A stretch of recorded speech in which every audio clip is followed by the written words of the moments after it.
Welcome to the Rim Break Rodeo. We hope this video helps. You start by checking prerequisites: mana, cooldowns, and positioning. First, reserve 30 mana for lightning and 50 for earthquake. You can stagger casts if low.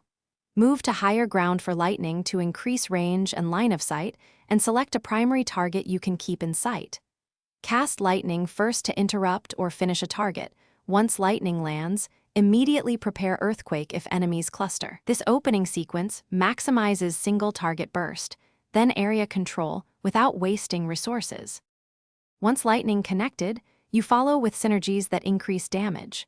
Use abilities or items that slow or stun so enemies remain inside the earthquake radius. This ensures full damage. Cast lightning to apply debuffs or elemental statuses that earthquake can exploit. Once done, stagger the earthquake's charge so its peak damage arrives right after lightning's cascade finishes. Make sure to watch enemy knockbacks and adjust aim. A slightly delayed earthquake often nets higher multi-target damage than You finish the combo by maintaining spacing and watching resource reserves. After earthquake is cast, back off to avoid melee retaliation while the ground effect ticks. This keeps you alive and ready for a follow-up.